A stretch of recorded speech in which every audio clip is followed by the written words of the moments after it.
It all starts here. This is Roland Hagenberg in Shanghai. He is one of the most outspoken contemporary architects. If George Bush would read the Constitution, he would call off the war. The long-time Shanghai resident is credited for introducing to China the idea that it is better to restore historical buildings instead of tearing them down. Best known for the 64,000-seat Chicago Bears Stadium and bringing Shanghai's Xintiandi district to life, Wood has recently finished his design for the Chicago Olympic Stadium in 2016.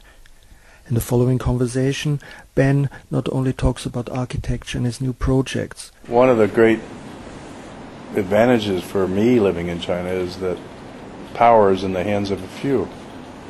So if I come up with a good idea and they want to implement it, they can. Not only are they building things 10 times faster than the rest of the world, they are willing to, if it's wrong, they'll go back, tear it down, and build it again. Because of the sort of just sheer energy within the economy, they can afford to do that.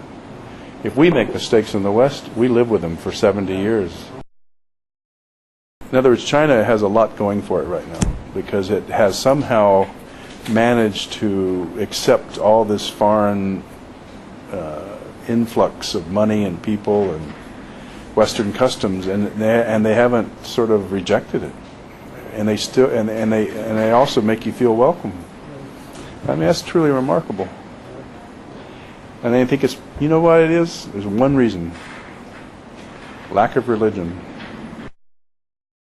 I think within the last 4 or 5 years they've shifted from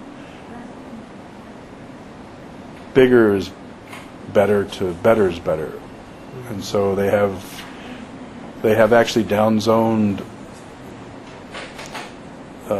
Shanghai. They have the new slogan in Shanghai is "Better life, better city, better life," and they actually are beginning to understand how a better city can give you a better life.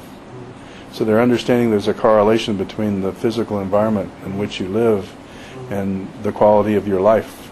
So the quality of your life isn't directly related to how big your house is, right? It's related to what kind of community you ultimately live in, and the ease of getting to and from work, and the ease of being exposed to cultural venues. It's not like we're in the colonial days when, the British were suppressing half the world. Americans are people like me and you. We're here as their guest. They could get rid of us any day.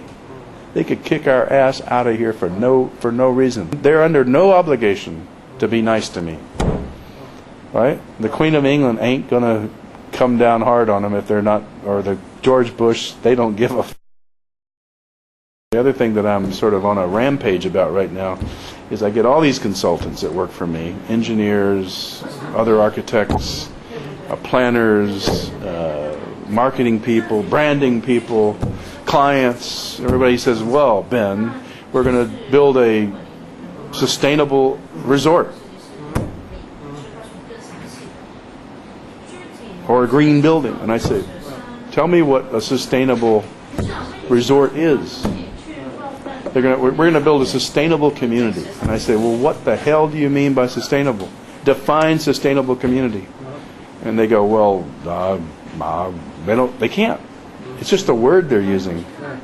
What does a sustainable community mean? To me it only means one thing, and that is that you when you die, you leave that place better than you found it. Whether you leave it with more trees, or you leave it with better jobs, or whether you leave the people with some semblance of, civic responsibility. Leave them with something. Leave behind something. That's what sustainable means. If everybody left behind enough, you wouldn't have to keep pulling petroleum out of the ground.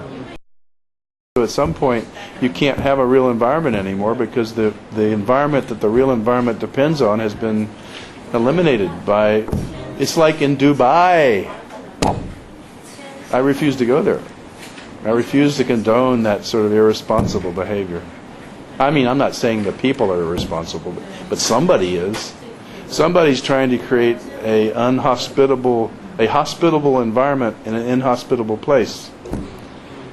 And we would think it would be completely idiotic to try to move 100,000 people to the moon, but they don't think anything of putting about 30 or 40 million people in the middle of a place that can't support life without massive amounts of fossil fuel. The ad for Doha and Qatar on the CNN, a sustainable economy is created in the desert. So you tell me what that means. The America that I grew up in, we believed in the pursuit of happiness. The America that I find myself returning to today has forgotten that principle. But China is just now discovering this. They may not have the same so-called political freedoms that America has, but they have a lot more opportunity and a lot more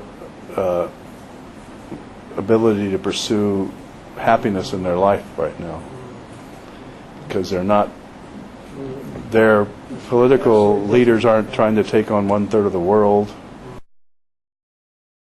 I've just purchased one of these little Chinese-made dirt bikes, 125cc, so I took it for a ride out into the country, and I rode for 60 kilometers into the Tibetan wilderness. Went up these little single dirt tracks. It's basically a mountain bike on steroids, because I'm too old to pedal up 1,000 meters of single track anymore. So anyway, I go up 1,000 meters on this single track path, and I stumble across this sheep herder, and he invites us into his cabin for tea, me and my friend, and he has an electric light. And I said, Jesus Christ, I didn't see any wires. He said, well, and then he takes me and he shows me this panel about twice the size of his magazine, and it folds up. It's a solar panel. It's a silicon wafer. And there's a little wire, and there's a little box about the size of my hat that has a 12-volt battery and a controller. And I said, where'd you get that? He said, well, I was down at the market the other day buying some vegetables, and I bought my electric light. So if he can do that, I can build a lifehouse. Christ. Lifehouse would come flat in a box, and I might take a few boxes. But it would be something that would be more like a commodity, like a laptop. What I hope to do with the lifehouse is instead of over-designing every square inch of it, just give you the basics, the frame, the infrastructure, the zero carbon emission capability, and let you finish it with local materials: mud, earth, brick, wood shingles, whatever's available locally. This one actually will be designed so that it can be sold on a aftermarket. The video boards can be sold because they're standard sizes, they're not custom. The sort of Lego system frame can be sold. You can buy a section of the stadium, and the seats are demountable. So if you're a college stadium somewhere in North America, it will be economical to buy 2 or 3 sections of the stadium. If in China some Catholic priest or diocese, or whatever they call themselves, had molested 1,000 young men, they'd kill them all. In Boston, the Boston diocese admits to having their priest molested over 1,000 men in a 20-year period. Nothing happened. Where are the human rights involved in that?